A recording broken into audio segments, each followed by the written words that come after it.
Alors Bordeaux, c'était très intéressant parce que Bordeaux avait mis une équipe assez offensive. Et ils jouaient en 4-2-3-1, ils voulaient vraiment jouer haut. Et Lille a vraiment fait, enfin, depuis le début de l'année civile, on n'est pas terrible. Et là, on a vraiment fait un match plein, avec un pressing de tous les instants au début du match qui les a empêchés de respirer. Bordeaux a respiré un quart d'heure et après, il y a eu la deuxième mi-temps, où d'abord, on marque ce but improbable, improbable, énorme, avec Maignan qui fait la passe directe pour Bamba, et qui centre en retrait pour Yazici. Enfin, c'est la but. On a alterné entre pressing et jouer bas pour pouvoir les aspirer. Et c'était vachement bien fait, quoi. Et après, à 1-0, les remplaçants sont rentrés et ça a déroulé. Enfin, c'était une soirée parfaite. Une belle victoire 3-0. Et donc, les statistiques de ce match, c'est 46% du côté du LOSC et donc 54% du côté de Bordeaux. Lille qui s'est fait malmener dans les duels, puisqu'il y a 42% de duels gagnés pour Lille, donc 58% pour Bordeaux. Et niveau tir, on a eu 11 tirs, 6 cadrés et 3 buts. Donc, une belle efficacité devant.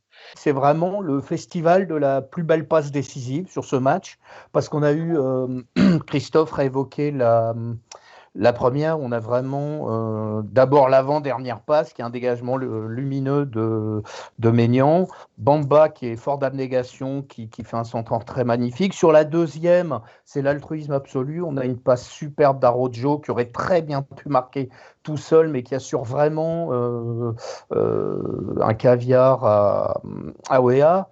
Et la dernière, c'est purement lumineux, la petite louche de... Donc vraiment, on s'est fait plaisir, surtout sur la deuxième mi-temps. On voit que cette équipe, en fait, elle recherche l'efficacité. Donc l'efficacité dans son pressing, l'efficacité dans le fait d'attaquer, mais l'efficacité surtout en marquant des buts, quoi.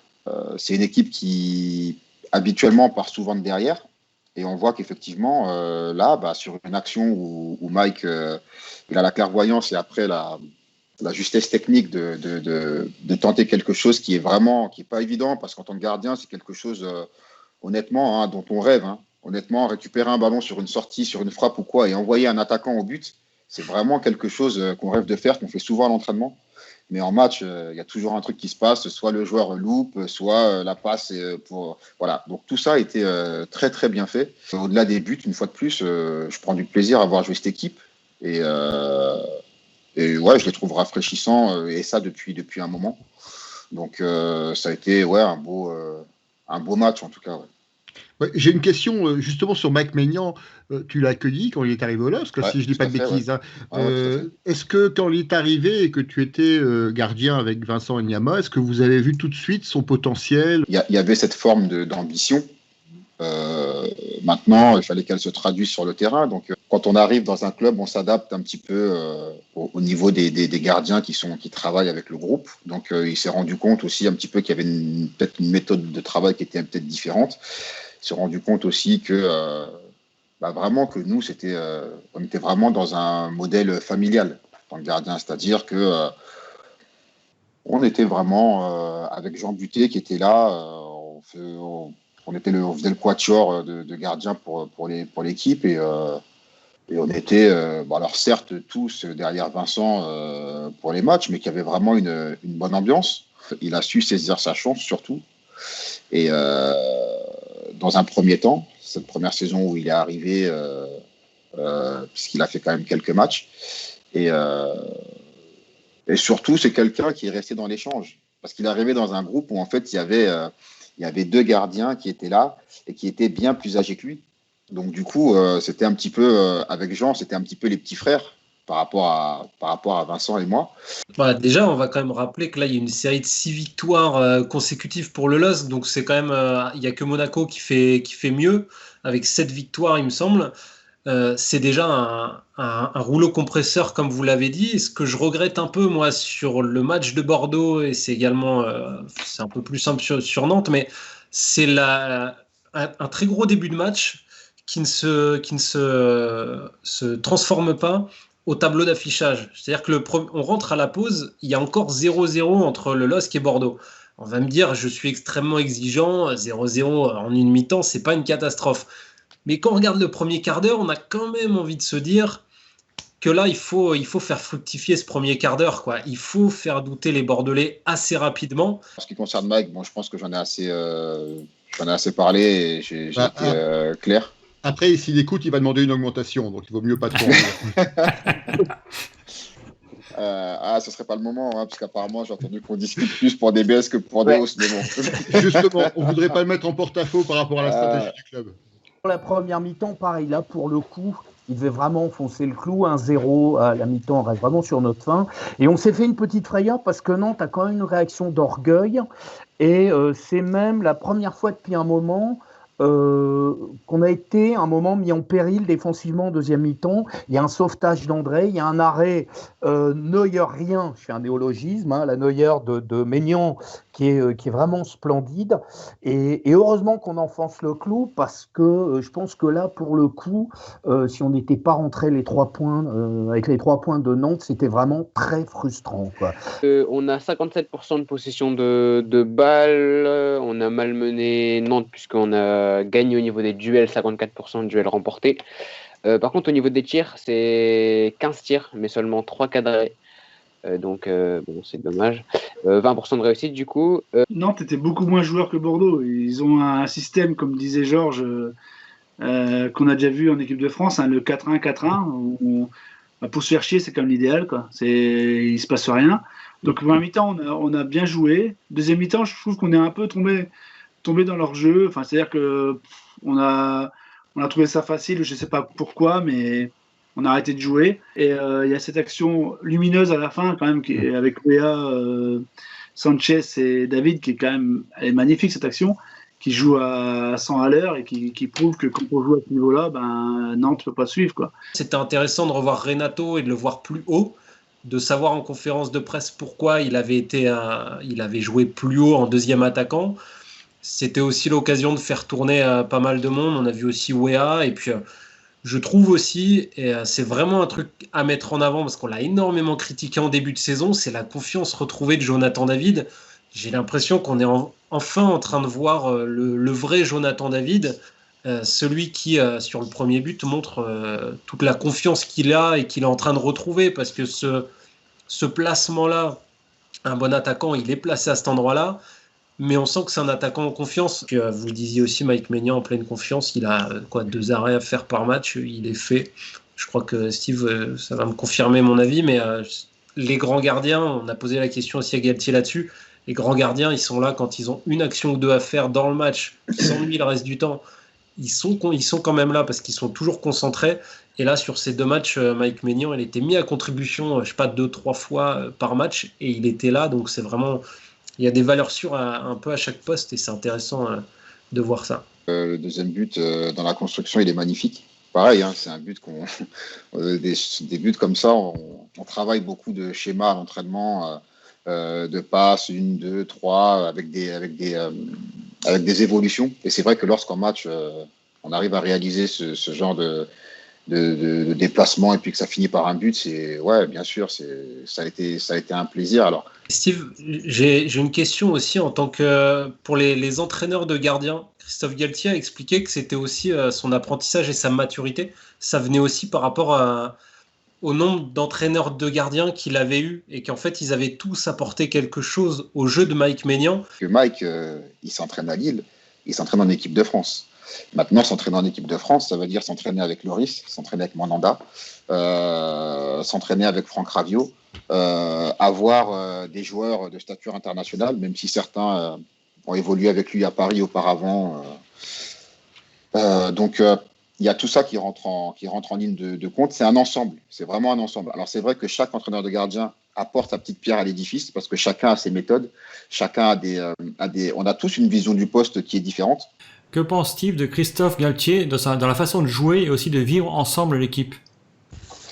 C'est une bonne question. Moi, Christophe Galtier, je l'ai connu à l'OM. C'est lui je l'ai eu comme coach à l'OM en 2000, en 99, 2000, ça rajeunit personne, hein.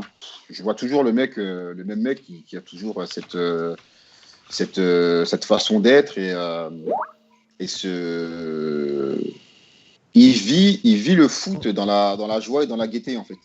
Et je trouve ça bien, et je trouve que l'équipe lui ressemble. C'est une question que je retiens parce qu'on la pose souvent sur France Bleu. D'ailleurs, j'ai eu l'occasion d'y répondre hier soir. Je vais me venger, je vais la poser à Adrien. Voilà. Adrien, Ah non, c'est moi qui vous ai posé la question. À quelle place tu vois le LOSC terminer cette saison? Je crois que j'ai annoncé début octobre, mais il faut que je retrouve sur les antennes de France Bleu, je l'avais annoncé, qu'il y aurait une concurrence avec le PSG de la part de Lille jusqu'en fin de saison. En fait, ce qui est intéressant vraiment, c'est de voir, pareil, dans la globalité, c'est-à-dire que ça fait 2 ans, 3 ans, enfin 2 ans maintenant qu'ils sont au rendez-vous. En fait, Galtier a eu le temps de mettre sa patte au groupe et ça progresse vraiment. Donc je trouve ça intéressant et je pense aussi que c'est l'année pour battre le Paris Saint-Germain parce qu'il y a vraiment des failles en fait dans le système du PSG. Je pense que c'est le moment de les prendre. Je peux vous dire aussi qu'il y a d'autres joueurs de Ligue 1 qui commencent à l'avoir en tête et qui sont pas lillois, hein, mais que j'ai au téléphone de temps en temps et qui nous disent aussi, on finit vraiment par y croire parce que sur le terrain, on a un rouleau compresseur face à nous et on peut pas faire grand chose, quoi.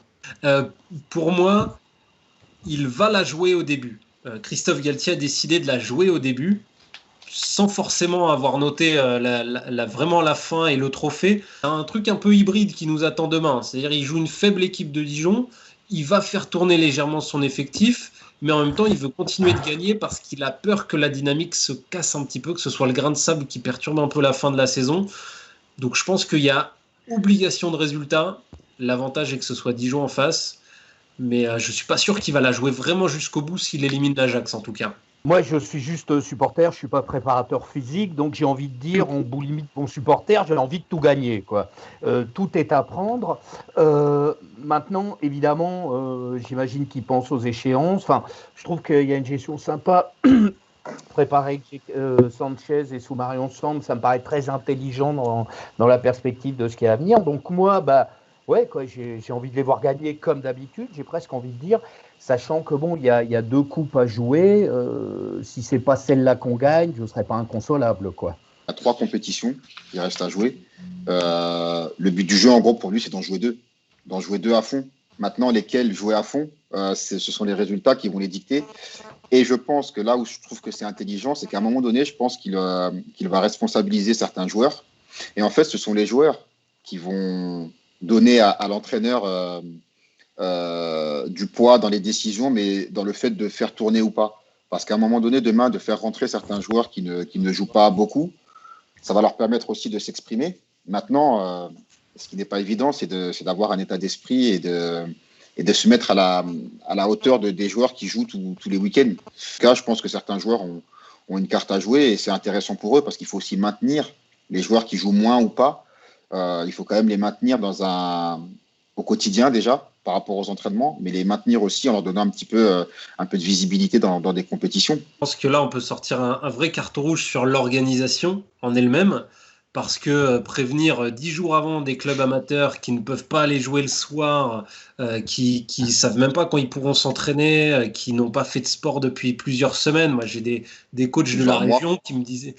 Plusieurs mois, ouais. J'ai des coachs qui me disaient, mais en fait, je fais même plus de programme. Et un ancien de chez vous, les Lillois du LOSC, un ancien capitaine qui commente avec nous les matchs du LOSC actuellement, qui me disait, mais j'envoie même plus de prépa à mes joueurs parce que qui me dit qu'ils vont le faire, qui me dit qu'en fait ça va servir à quelque chose parce qu'on parle d'une saison blanche là depuis quelques jours. Il y a quand même un comité qui doit se réunir pour parler d'une saison blanche en championnat. La nouvelle formule, moi j'ai eu du mal à adhérer parce que je me suis dit ça fait une coupe de la Ligue améliorée avec 2-3 petits clubs qui vont réussir à aller au niveau professionnel, mais en fait il y a déjà un écrémage énorme et il y aura peut-être que, je sais pas, 5, 6, 7 clubs qui font vraiment cliché Coupe de France, qui font vraiment CFA2, etc., CFA, CFA2, etc., qui vont réussir à aller voir les clubs professionnels. J'avais dit à l'année qu'avec un fort vent, on pouvait perdre. Moi, je faisais un grand soleil, on n'a pas eu 3-2. Donc là, on était bien planté. Là, on va fermer le toit, donc on sera tranquille.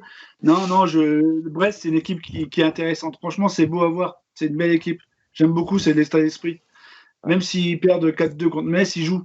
Donc, c'est déjà ce qui nous a embêté au match aller parce qu'on s'est fait un peu prendre sur les côtés. Et je crois fortement qu'on ne se fera pas prendre 2 fois. Je pense aussi que je dise pas de bêtises, je pense que le match de Brest c'était au sortir de la victoire à Milan. À Milan, Ouais. tout à fait. Ouais, donc il y avait peut-être un sas de décompression, enfin il y avait peut-être une explication rationnelle, en tout cas il y avait eu clairement 40 minutes de non-jeu total, quoi. Mais en même temps, il n'empêche que Brest avait fait une assez grosse prestation, donc je pense que c'est un match à prendre au sérieux, parce que d'ailleurs depuis Brest tourne pas mal, c'est un peu irrégulier, mais il y a, comme à Bordeaux, il y a quelques belles perfs, donc je crois que c'est vraiment une équipe avec laquelle il va falloir être très prudent. Ça va être un match tactiquement qui va être, je pense, plus intéressant à suivre. Brest, c'est une équipe qui est quand même en quête Elle a besoin de se rassurer, cette équipe, parce que, qu'on le veuille ou non, là, elle sort sur un match nul, une victoire, mais elle était quand même sur une série de 4 défaites. Ce match à Lille, bien évidemment, je pense que là où ça va être compliqué pour le LOSC, c'est qu'en fait, Brest n'a rien à perdre. C'est-à-dire que là, ils vont arriver avec un état d'esprit où on va leur demander de jouer leur jeu, de ne pas se poser de questions. Et effectivement, c'est là qu'on peut voir des joueurs se révéler, comme ça a été le cas pour les latéraux sur le match aller. Christophe Galtier préfère être le chassé que le chasseur. Il l'a dit il y a quelques jours. C'est toujours mieux d'être devant, même s'il y a de la pression. Je pense que si le PSG repasse devant, ça va vraiment devenir compliqué de les redoubler derrière. Ce que j'avais adoré aussi sur le match aller chez eux, parce que c'était la seule équipe que j'avais vu faire ça en Ligue 1, c'est qu'ils avaient été très forts avec leurs deux ailiers dans la façon de venir rentrer. C'est-à-dire qu'ils n'allaient pas en 1 contre 1 contre, je crois que c'était Bradaric, et donc je me demande si c'est pas Jérémy Pied de l'autre côté. Mais ils n'allaient pas vers eux, ils allaient vraiment dans l'axe entre le défenseur central et l'arrière latéral. Et c'est ce qui avait fait une énorme différence, c'est que du coup, le défenseur gaucher, donc Bradaric, n'arrivait pas à revenir défendre vers son pied droit. Toujours un décalage assez important. Il y avait 2 attaquants sur les deux défenseurs centraux, plus Fèvre et je ne sais plus qui venaient déranger entre le def central et le défenseur latéral. Ce qui fait, comme le dit le chien, il est en train d'approuver la dire la même chose que moi. Il y avait un déséquilibre qui s'était fait. Il y avait 4 attaquants qui venaient déranger un peu trop les centraux. Il n'y avait pas d'équilibre. Avant de terminer, je voulais quand même rassurer les internautes qui me demandaient si j'avais tué le chien. Alors, j'ai réussi à le faire taire, mais sans aucune violence, je vous rassure. Je lui ai simplement coupé son accès Internet.